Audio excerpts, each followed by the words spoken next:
Fatty liver എന്ന് പറയുന്ന ഒരു കണ്ടീഷൻ ഇന്ന് മിക്ക ആൾക്കാരിലും കാണുന്ന ഒന്നാണ്. അപ്പോൾ നമ്മൾ ഫാറ്റി ലിവറൊക്കെ നമ്മൾ യാദൃശികമായിട്ട് സ്കാനിങ്ങിലാണ് കാണാറ്. നമ്മൾ ഡോക്ടറെ അടുത്ത് ചോദിക്കുക, ഡോക്ടറെ എനിക്ക് ഗ്രേഡ് 1 ഫാറ്റി ലിവർ ഉണ്ട്, അല്ലെങ്കിൽ ഗ്രേഡ് 2 ഫാറ്റി ലിവറായി, എനിക്ക് എന്തെങ്കിലും മെഡിസിൻസ് ഉണ്ടോ എന്ന് ചോദിച്ചു കഴിഞ്ഞാൽ ഡോക്ടേഴ്സ് ആദ്യം തന്നെ പറയാറ്, ഇതിന് പ്രത്യേകിച്ച് മെഡിസിൻസ് ഒന്നും കഴിക്കേണ്ട, നിങ്ങൾ ഭക്ഷണം നിയന്ത്രിച്ചാൽ മതി. അപ്പോൾ ഫാറ്റി ലിവറിന് ഭക്ഷണമാണ് നിയന്ത്രിക്കുന്നതാണ് ഏറ്റവും ഇമ്പോർട്ടൻറ്റ്. അപ്പോൾ നമുക്ക് ഈ വീഡിയോയിലൂടെ ഫാറ്റി ലിവർ ഉള്ളവരെ എങ്ങനെയൊക്കെ ഭക്ഷണം നിയന്ത്രിക്കണമെന്ന് നോക്കാം.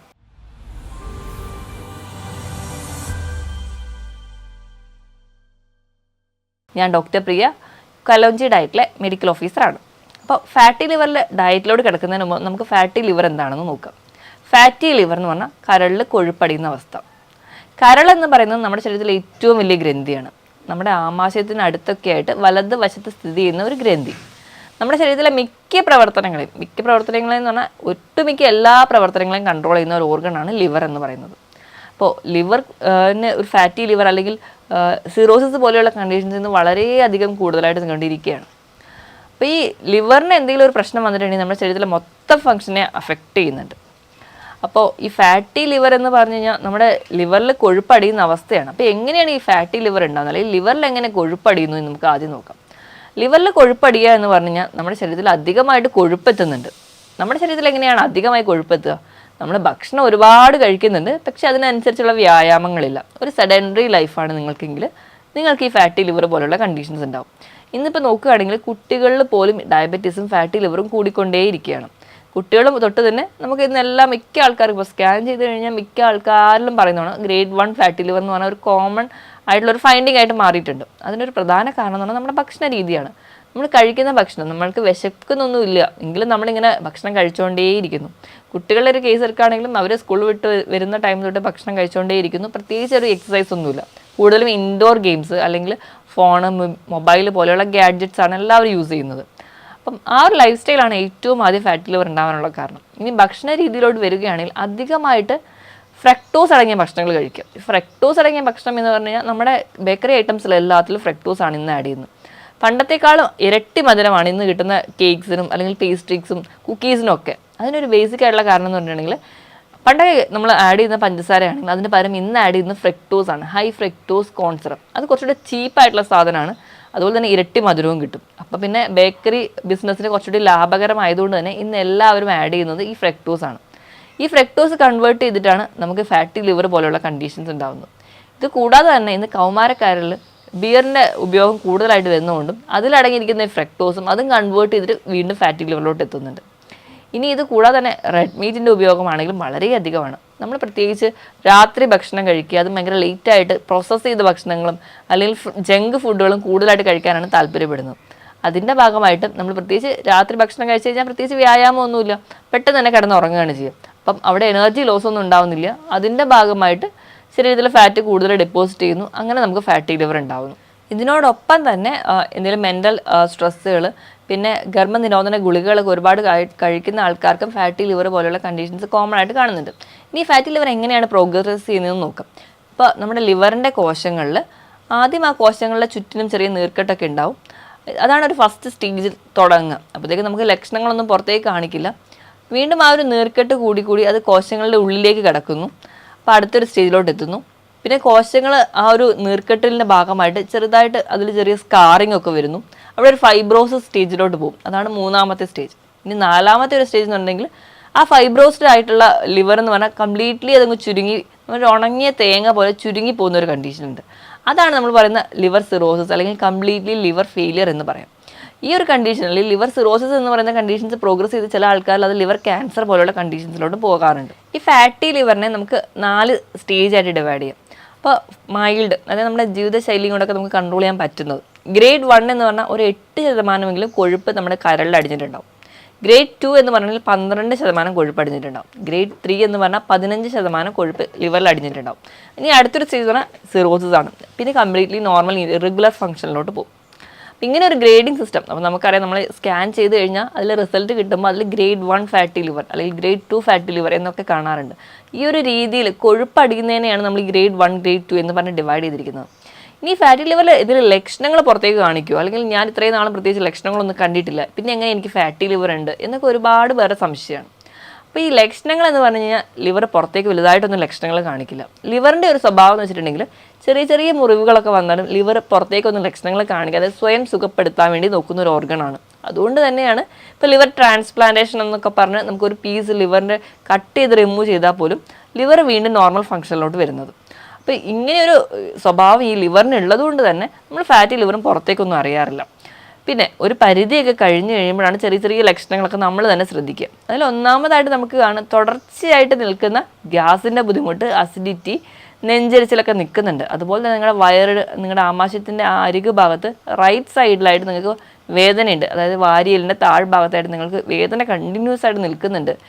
തുടങ്ങിയ പ്രശ്നങ്ങളൊക്കെ ഉണ്ടെങ്കിൽ നിങ്ങളൊരു ഡോക്ടറെ കാണിക്കുക. അപ്പോൾ നമുക്ക് ഗ്യാസിൻ്റെ ബുദ്ധിമുട്ട് നിൽക്കാതെ വരുമ്പോൾ അല്ലെങ്കിൽ ഒരു 2-3 ആഴ്ചയായിട്ട് ഗ്യാസിൻ്റെ ബുദ്ധിമുട്ട് നിങ്ങൾക്ക് തുടർച്ചയായിട്ട് നിൽക്കുന്നുണ്ടെങ്കിൽ നിങ്ങളൊരു ഡോക്ടറെ കാണണം. ഗ്യാസിൻ്റെ ബുദ്ധിമുട്ടാണല്ലോ, അത് ചിലപ്പോൾ ഭക്ഷണം കഴിച്ചതിൻ്റെ ആയിരിക്കും, അല്ലെങ്കിൽ ഞാൻ ഇനി കിഴങ്ങ് വർഗ്ഗങ്ങൾ കഴിക്കാതിരുന്നാൽ മതി, പയറും കടലൊക്കെ കഴിക്കാതിരുന്നാൽ മതി, എനിക്ക് ഗ്യാസിൻ്റെ ബുദ്ധിമുട്ട് ഉണ്ടാവില്ല എന്നൊക്കെ വിചാരിക്കുന്ന ആൾക്കാരാണ് നമ്മളെല്ലാവരും. ഈ പറഞ്ഞ ഭക്ഷണങ്ങൾ ഒക്കെ കംപ്ലീറ്റ്ലി അവോയ്ഡ് ചെയ്താൽ നമുക്ക് പ്രോട്ടീൻ്റെ അഭാവവും ഒക്കെ നമ്മുടെ ശരീരത്തിലുണ്ടാവും. അതിന് പകരം നമുക്ക് എന്താണ് അവിടെ കാരണം, ഇപ്പോൾ ഫാറ്റി ലിവർ പോലുള്ള കണ്ടീഷൻസ് ഒക്കെ ഉണ്ടോ എന്നറിയാൻ വേണ്ടി ഒരു ഡോക്ടറെ കാണാൻ കൃത്യമായി ഡോക്ടർ പറയുന്ന രീതിയിൽ സ്കാനിങ്ങോ ബ്ലഡ് ടെസ്റ്റോ ചെയ്യുകയാണെങ്കിൽ നമുക്ക് നേരത്തെ ഡിറ്റക്ട് ചെയ്യാം. നമുക്ക് ഭക്ഷണം നിയന്ത്രിച്ചാൽ തന്നെ ഒരു പരിധി വരെ പ്രോഗ്രസ് ചെയ്യാതിരിക്കാൻ പറ്റും. അപ്പോൾ ഒരു ഡോക്ടറെ അടുത്ത് വന്നിട്ടുണ്ടെങ്കിൽ ഡോക്ടർ ആദ്യം തന്നെ സ്കാനും ബ്ലഡ് ടെസ്റ്റും ഒക്കെയാണ് എഴുതും.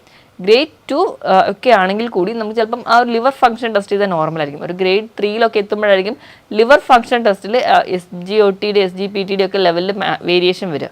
നോർമലി ഒരു 40 ഒക്കെയാണ് കാണിക്കേണ്ടത്. ഒരു 75 വരെയൊക്കെ ആണെങ്കിൽ നമുക്കൊരു പരിധി വരെ SGOTയും SGPT ഒക്കെ റെഗുലേറ്റ് ചെയ്യാൻ പറ്റും, നമ്മുടെ ലിവറിനെ റെഗുലേറ്റ് ചെയ്ത് എടുക്കാൻ പറ്റും. ഒരു 100-ന് മുകളിലൊക്കെ പോയി കഴിഞ്ഞാൽ നമുക്ക് അൺകൺട്രോളബിൾ ആണ്.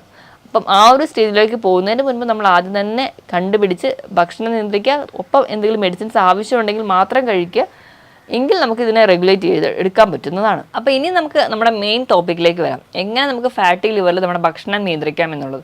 ഇപ്പോൾ ഗ്രേഡ് 1 ഫാറ്റി ലിവർ അല്ലെങ്കിൽ ഗ്രേഡ് 2 ഫാറ്റി ലിവർ ഒക്കെ ആണെങ്കിൽ നമുക്ക് ഒരു പരിധി വരെ നമ്മുടെ ഭക്ഷണത്തിലൂടെ തന്നെ കൺട്രോൾ ചെയ്യാൻ പറ്റും. അപ്പം ഭക്ഷണത്തിലോട് കൺട്രോൾ ചെയ്യാൻ വരുന്നതിന് മുമ്പ് ഏറ്റവും ആദ്യം പറയാനുള്ളത്, നിങ്ങൾക്ക് അമിതവണ്ണമുള്ളവരാണ്. അമിതവണ്ണം എന്ന് ഉണ്ടെങ്കിൽ നിങ്ങൾ തിരിച്ചറിയാൻ വേണ്ടിയിട്ട് നിങ്ങളുടെ ഉയരം എടുക്കുക. നിങ്ങളുടെ ഉയരം എത്രയാണോ അതിൽ നിന്ന് 100 കുറയ്ക്കുന്നതായിരിക്കണം നിങ്ങളുടെ ശരീരഭാരം. നിങ്ങളൊരു 163 സെൻറ്റിമീറ്ററാണ് നിങ്ങളുടെ പൊക്കമെങ്കിൽ നിങ്ങൾക്ക് വേണ്ട വെയിറ്റ് എന്ന് പറഞ്ഞാൽ 63 കിലോ. 63 മുതൽ ഒരു 65 കിലോ വരെ ആവാം. നിങ്ങൾക്ക് നിങ്ങളുടെ ശരീരഭാരം വളരെ അധികമാണ്, കൂടുതലാണെങ്കിൽ ഒരു 10% നിങ്ങളുടെ ശരീരഭാരം കുറച്ചാൽ തന്നെ നമുക്ക് അമിതവണ്ണം കുറയും. അതിൻ്റെ ഭാഗമായിട്ട് നമുക്ക് ഫാറ്റി ലിവർ കംപ്ലീറ്റ്ലി മാറ്റാൻ പറ്റും. ഇനി മദ്യപാനം അല്ലെങ്കിൽ പുകവലി പോലെയുള്ള ശീലം ഉണ്ടെങ്കിൽ അത് നിങ്ങൾക്ക് ഫാറ്റി ലിവർ ഉണ്ടാക്കും. അതുകൊണ്ട് അത് ആദ്യം കംപ്ലീറ്റ്ലി സ്റ്റോപ്പ് ചെയ്യാം. നമുക്കറിയാം ഒരു 90% ഫാറ്റി ലിവർ ഉണ്ടാകാനുള്ള ഒരു പ്രധാന കാരണം എന്ന് പറഞ്ഞാൽ മദ്യപാനം തന്നെയാണ്. അപ്പം അതിൻ്റെ ഭാഗമായിട്ട് നമുക്കറിയാം മദ്യം കുടിക്കുമ്പോൾ അത് കൺവേർട്ട് ചെയ്ത് അസറ്റാൽഡിഹൈഡ് എന്ന് പറഞ്ഞൊരു ഫോമിലോട്ട് കൊണ്ടുവരുന്നത് ലിവറിൽ വെച്ചിട്ടാണ്. ഇത് ഈ ഒരു ടോക്സിനെ നമ്മുടെ ശരീരത്തിൽ നിന്ന് പുറന്തള്ളാതെ വരുന്നതിൻ്റെ ഭാഗമായിട്ട് ലിവറിൽ ഫാറ്റി ലിവറോ അല്ലെങ്കിൽ ലിവർ സിറോസിസ് പോലെയുള്ള കണ്ടീഷൻസ് ഉണ്ടാവും. ഇനി അടുത്തൊരു കാരണം എന്ന് പറഞ്ഞിട്ടുണ്ടെങ്കിൽ പെയിൻ കില്ലേഴ്സും അല്ലെങ്കിൽ മറ്റ് പല ട്രീറ്റ്മെൻറ്റ് നമ്മൾ തന്നെ കഴിക്കുമ്പോഴാണ്. അപ്പം അങ്ങനെ ഒരു സ്വഭാവം ഉള്ളവരാണെങ്കിൽ അത് കംപ്ലീറ്റ്ലി നിർത്തുക. പിന്നെ പട്ടിണി കിടന്നിട്ട് നമ്മൾ വെയിറ്റ് കുറയ്ക്കാൻ വേണ്ടി നോക്കിയാലും നമുക്ക് ഫാറ്റി ലിവർ പെട്ടെന്ന് തന്നെ പിടിപെടുന്ന കാണാം. അപ്പം അങ്ങനെ ശീലമുള്ളവരാണെങ്കിൽ അതും കംപ്ലീറ്റ്ലി ഒഴിവാക്കുക. ഇനി ഭക്ഷണത്തിൻ്റെ കേസിലാണെങ്കിൽ അന്നജത്തിൻ്റെ അളവ് കംപ്ലീറ്റ്ലി നല്ലപോലെ കുറയ്ക്കുക, മധുരം കംപ്ലീറ്റ്ലി സ്റ്റോപ്പ് ചെയ്യുക. പഞ്ചസാരയും തേനും മാത്രം പോരാ, പല രീതിയിൽ നമ്മുടെ ശരീരത്തിൽ മധുരം എത്തുന്നുണ്ടെങ്കിൽ അതെല്ലാം കംപ്ലീറ്റ്ലി സ്റ്റോപ്പ് ചെയ്യുക. പിന്നെ ബിയറിൻ്റെ ഉപയോഗം കംപ്ലീറ്റ്ലി നിർത്താൻ വേണ്ടി ശ്രദ്ധിക്കണം. ഇനി നിങ്ങളുടെ ഭക്ഷണത്തിൽ ഒരുപാട് ട്രാൻസ് ഫാറ്റ്സ് അടങ്ങിയിട്ടുള്ള ഭക്ഷണങ്ങളാണ്, ഒരുപാട് ജങ്ക് ഫുഡുകളാണ്, ഓയിലി ഭക്ഷണങ്ങളാണ് കഴിക്കുന്നതിന്. അതോടൊപ്പം തന്നെ റെഡ് മീറ്റും കംപ്ലീറ്റ്ലി നിർത്തുകയാണെങ്കിൽ ഒരു പരിധി വരെ നിങ്ങൾക്ക് ഭക്ഷണത്തിലൂടെ നിയന്ത്രിക്കാവുന്നതാണ്. ഇനി നമ്മൾ എന്തൊക്കെ ഭക്ഷണം കഴിക്കണമെന്ന് നോക്കാം. കഴിക്കുന്ന കാര്യത്തിൽ എടുക്കുകയാണെങ്കിൽ നമ്മൾ കഴിക്കുന്ന എപ്പോഴും ഹെൽത്തി ഭക്ഷണമായിരിക്കണം. അതിനുവേണ്ടി നിങ്ങൾ പ്രോട്ടീൻസ് കഴിക്കുക. പ്രോട്ടീൻ എന്ന് പറഞ്ഞാൽ വെജിറ്റബിൾ പ്രോട്ടീനും കഴിക്കാം, ആനിമൽ പ്രോട്ടീനും കഴിക്കാം. പക്ഷേ ആനിമൽ പ്രോട്ടീൻ കഴിക്കുമ്പോൾ ഒരുപാട് വറുത്ത് പൊരിച്ച് കഴിക്കാതെ മാക്സിമം കറി വെച്ച് കഴിക്കാൻ വേണ്ടി ശ്രദ്ധിക്കുക. ഇലക്കറികൾ ധാരാളം കഴിക്കണം. ഇപ്പോൾ ക്രൂസിഫറസ് വെജിറ്റബിൾസ്, അതായത് ബ്രക്കോളി, ക്യാബേജ്, കോളിഫ്ലവർ, ഇതൊക്കെ കൂടുതലായിട്ട് കഴിക്കാം. ഇതിലൊക്കെ ഉണ്ടാകുന്ന ഒരു ആൻറ്റി ഓക്സിഡൻറ്റ് ഫംഗ്ഷൻസ് ഒക്കെ ഉണ്ട്. അപ്പോൾ അത് നമുക്ക് ഒരു പരിധി വരെ ഈ നീർക്കെട്ടൊക്കെ കുറയ്ക്കാം, അല്ലെങ്കിൽ ഫാറ്റി ലിവർ കുറയ്ക്കുന്നതായിട്ട് കാണാം. omega-3 ഫാറ്റി ആസിഡ്സ് വളരെ നല്ലതാണ് ഈ ഫാറ്റി ലിവർ ഉള്ളവർക്ക്. അപ്പോൾ അതുകൊണ്ട് തന്നെ നമ്മൾ ചെറിയ ചെറിയ മത്സ്യങ്ങൾ, മത്തി, അയല, നെത്തോലി പോലെയുള്ള മത്സ്യങ്ങൾ അത് നിങ്ങൾ വറുത്ത് കഴിക്കാതെ മാക്സിമം കറി വെച്ച് കഴിക്കാൻ വേണ്ടി ശ്രദ്ധിക്കുക. omega-3 ഫാറ്റി ആസിഡ്സ് കിട്ടാൻ വേണ്ടി നട്ട്സ് സ്ഥിരമായിട്ട് കഴിക്കാം. അപ്പം നിങ്ങൾക്ക് ബദാം, നിലക്കടല അല്ലെങ്കിൽ കശുവണ്ടി ഇതെല്ലാം സ്ഥിരമായിട്ട് നിങ്ങൾക്ക് ഒരു പിടിയായിട്ട് മൊത്തത്തിൽ കഴിക്കാം. ഒരുപാട് കഴിയുമ്പോൾ കശുവണ്ടിക്കാണെങ്കിൽ 2-3 എണ്ണ ഒരു ദിവസം കഴിച്ചാൽ മതി. ഒരു ബദാം ആണെങ്കിൽ ഒരു 5 ബദാമൊക്കെ ഒരു ദിവസം തന്നെ കഴിക്കുക. അപ്പോൾ നമുക്ക് omega-3 ഫാറ്റി ആസിഡ്സ് കിട്ടും. ഈ omega-3 ഫാറ്റി ആസിഡ്സ് എന്ന് പറഞ്ഞാൽ ഒരു റിച്ച് ആൻറ്റി ഓക്സിഡൻ്റ് ആണ്. അതോടൊപ്പം തന്നെ ഈ കോശങ്ങളിലൊക്കെ ഉണ്ടാകുന്ന നീർക്കെട്ട്, നമ്മുടെ ഫാറ്റി ലിവറിൻ്റെ തുടക്കത്തിൽ തന്നെ കോശങ്ങൾ ഉണ്ടാകുന്ന നീർക്കെട്ട് ഒരു പരിധി വരെ ഇതൊക്കെ കുറയ്ക്കുന്നുണ്ട്. അപ്പോൾ അതിനു വേണ്ടി നിങ്ങളെ സഹായിക്കുന്നുണ്ട്. അപ്പോൾ ആ ഒരു ഭക്ഷണങ്ങളൊക്കെ സ്ഥിരമായിട്ട് തന്നെ കഴിക്കുക. നല്ലപോലെ ഫ്രൂട്ട്സും വെജിറ്റബിൾസും കട്ട് ചെയ്ത് കഴിക്കുക. ഇതിനോടൊപ്പം തന്നെ കുറച്ചൊരു ഒലിവ് ഓയിൽ കൂടെ ആഡ് ചെയ്തിട്ട് ഒരു സാലഡായിട്ടൊക്കെ കഴിക്കുക. അപ്പോൾ നമുക്ക് കുറച്ചുകൂടെ ഹെൽത്തി ആയിരിക്കും, നമ്മൾ കുറച്ചുകൂടെ ആക്റ്റീവ് ആയിട്ടിരിക്കും. ഇതിനോട് ഇത്രയും ഭക്ഷണമൊക്കെ നിയന്ത്രിക്കുന്നുണ്ട്, അതോടൊപ്പം നല്ല രീതിയിൽ വെള്ളം കുടിക്കുക. നിങ്ങൾക്ക് 25 കിലോയ്ക്ക് 1 ലിറ്റർ എന്ന കണക്ക് നല്ലപോലെ വെള്ളം കൂടി കുടിക്കുകയാണെങ്കിൽ നോർമൽ ഫംഗ്ഷനിലൂടെ ഒരു പരിധി വരെ നിങ്ങൾക്ക് നിങ്ങളുടെ ശരീരത്തിനെ കൊണ്ടുവരാൻ പറ്റും. അതോടൊപ്പം തന്നെ കൃത്യമായിട്ടൊരു വ്യായാമം വേണം. രാവിലെ എണീറ്റിട്ട് ഒരു 1/2 മുതൽ 3/4 മണിക്കൂറെങ്കിലും കൃത്യമായി നടക്കാൻ നോക്കുക. അല്ലെങ്കിൽ നിങ്ങൾ സൈക്ലിങ്, സ്വിമ്മിങ്, ഒന്നും അല്ലെങ്കിൽ ഒരു എയറോബിക് എക്സസൈസ് വീട്ടിൽ ജസ്റ്റ് പാട്ടൊക്കെ ഇട്ടൊന്ന് ഡാൻസ് ചെയ്യുകയാണെങ്കിൽ പോലെ തന്നെ എക്സ്ട്രാ വരുന്ന ഫാറ്റ് നമുക്ക് ബേൺ ചെയ്യാൻ പറ്റും. അങ്ങനെയൊക്കെ ചെയ്യുകയാണെങ്കിൽ ഒരു പരിധി വരെ നമുക്ക് ഫാറ്റി ലിവർ മെഡിസിൻസ് ഒന്നും ഇല്ലാതെ തന്നെ നമുക്ക് കുറച്ചുകൊണ്ട് വരാൻ പറ്റും. അപ്പം നമ്മൾ എന്താ ചെയ്യേണ്ടതെന്ന് വെച്ചിട്ടുണ്ടെങ്കിൽ ചെറിയ ചെറിയ ഗ്യാസിൻ്റെ ബുദ്ധിമുട്ടോ നെഞ്ചരിച്ചിലും പുളിച്ച് തട്ടലൊക്കെ വിട്ടുമാറാതെ നിൽക്കുകയാണെങ്കിൽ ഒരു ഡോക്ടറെ കാണിക്കുക. എന്താണ് നിങ്ങളുടെ രോഗമെന്ന് കൃത്യമായിട്ട് കണ്ടുപിടിക്കുക. കണ്ടുപിടിച്ചതിന് ശേഷം ഫാറ്റി ലിവർ പോലെയുള്ള കണ്ടീഷൻസ് ആണെങ്കിൽ ഡോക്ടർ പറയുന്ന ഭക്ഷണ നിയന്ത്രണം, ഒപ്പം ഒരു ഡയറ്റീഷ്യൻ്റെ അഡ്വൈസ് എടുക്കുക. കൃത്യമായ ഒരു ഡയറ്റ് ചാർട്ട് ഒരു രീതിയിലും തെറ്റിക്കാതെ നിങ്ങൾ ഡയറ്റ് ഫോളോ ചെയ്യുകയാണെങ്കിൽ കൃത്യമായിട്ട് റിസൾട്ട് നിങ്ങൾക്ക് കിട്ടും, യാതൊരുവിധ മെഡിസിൻസിൻ്റെ സഹായമില്ലാതെ തന്നെ. ഞാൻ ഈ പറഞ്ഞ കാര്യങ്ങളിൽ എന്തെങ്കിലും ഡൗട്ട് ഉണ്ടെങ്കിൽ നിങ്ങൾ താഴെ കാണുന്ന നമ്പറിൽ കോൺടാക്ട് ചെയ്യുക. വീണ്ടും ഒരു ഹെൽത്ത് ടോപ്പിക്കുമായിട്ട് വീണ്ടും കാണുന്നത് വരെ നന്ദി.